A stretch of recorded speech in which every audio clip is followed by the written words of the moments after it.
Hey guys, it's Tyler here, and today I'll be making a video on showing you how to dehydrate ground beef.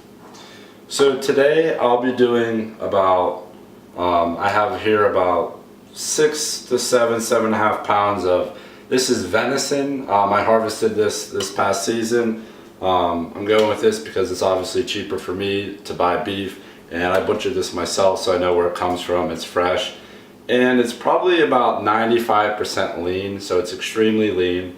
The reason that you might want to do dehydrated ground beef or venison in my case is because for you trail hikers, a lot of your meals will be these Knorr pasta sides, rice sides, these Idaho potato sides, you know, stuff like that. And they are great meals. There are a lot of carbs, a lot of calories, but there's not a lot of protein in them. So what I have here is I just put through 6-7 pounds of trimmings of the deer meat that I've got off a doe this past season into my grinder, and here's my finished product. I have about 6-7 pounds of ground meat. So I'm going to show you how to cook this. Take the fat off, washing it out, and the dehydrator and all the steps. So stay with me here. Alright, so I have my ground venison, which in your case you'd be using ground beef, and I'm going to place it in a large frying pan. And I'm probably not going to be able to fit all this in here, but I'm just going to do as much as I can to show you guys.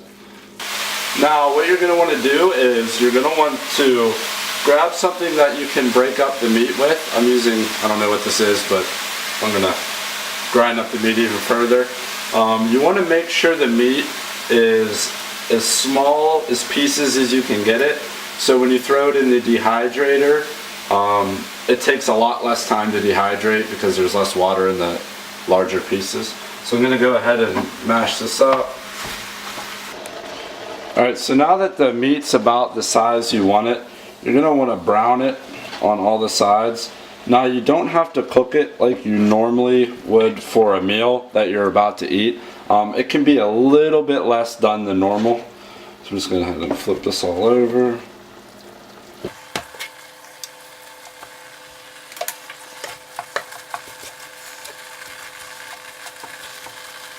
So while your meat's browning, this is a good time to go ahead and add whatever seasonings you like. This doesn't just have to be plain. You could add taco seasoning if you want to make tacos out on the trail. For me right now, I'm just going to add salt and pepper. So let me get some of that. Just some regular kosher salt. Some ground pepper. Stir that up. So next what you want to do, you want to take a pot of water and you want to bring it to a boil because we're going to move this ground meat into a colander into the sink, and we're going to pour boiling water over the ground meat to render off the fat on it. Now this ground beef, ground venison, excuse me, I don't know if you could tell or not, there's almost no fat in it. It's very dry when it cooks. Doesn't make any grease at all, so I really don't have to do this step, but I'm going to show you how to do it if you're using ground meat, because there's going to be a lot of fat on it, and when you dehydrate it, that fat will cause it to spoil when packaging.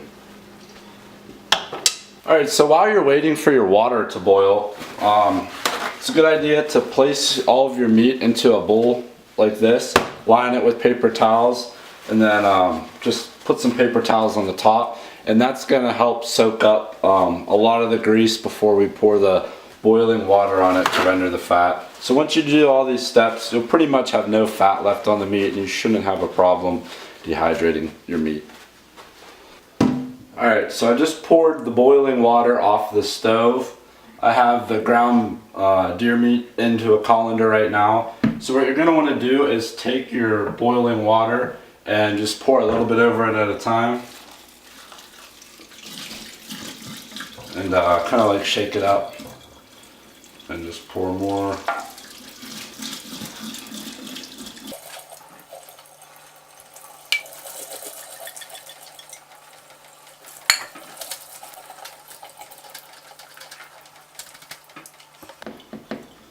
Okay, so once you've done that, you're gonna want to just run the water over it for a while.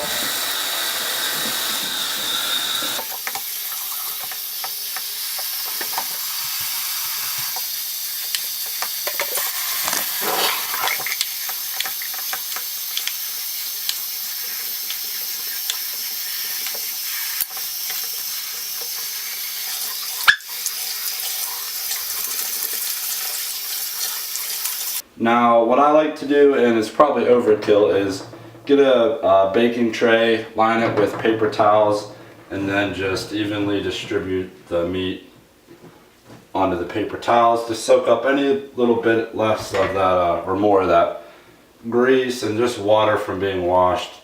It'll make your dehydrating process a lot quicker. And put some towels over it.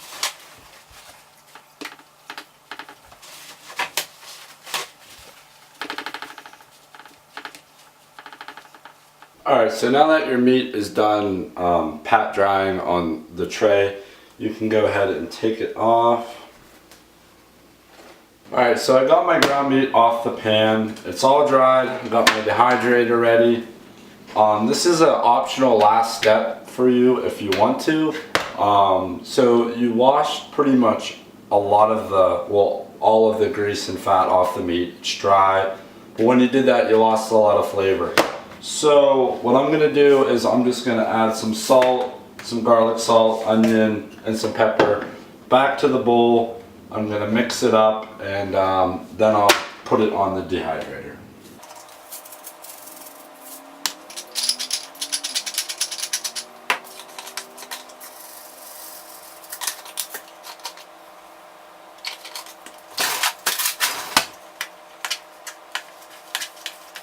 Okay, so now that your meat is seasoned again, you can take out your dehydrator. Now you can use, I have a cylindrical style dehydrator, but it doesn't come with the fruit leather trays, so I had to put wax paper. I just cut out wax paper to put down so the ground meat doesn't fall through the holes. So I did that on every tray.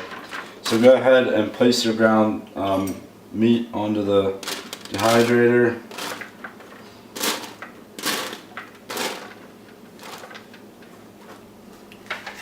Alright, so all the meat is on the trays.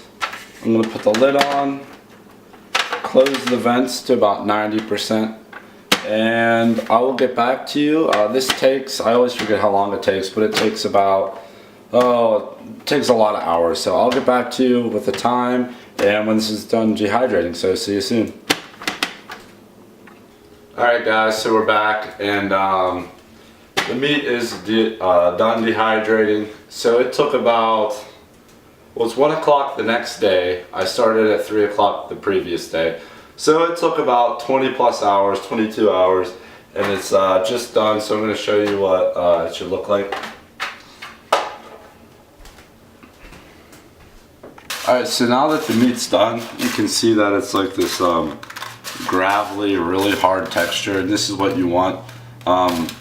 It should be really dry, hard, and like a dark brown. But yeah, this took about 20 or so hours in this dehydrator, so this is kind of consistency you want it. Alright guys, so that's it. The reason it took so long for me to do this was because my dehydrator, you just plug it in and it does itself. There's no temperature. With a better dehydrator, it might take you about 12 hours. With one of these, it took me about 20 plus hours. So I hope you learned something. Thank you for watching my video, and please subscribe to my channel. I'll be through hiking the Appalachian Trail, I believe March 3rd or 4th. I'll have some more videos up before then, but I will have incremented videos put up for vlogs every day throughout my trail. So subscribe to my channel and follow me along. Thank you.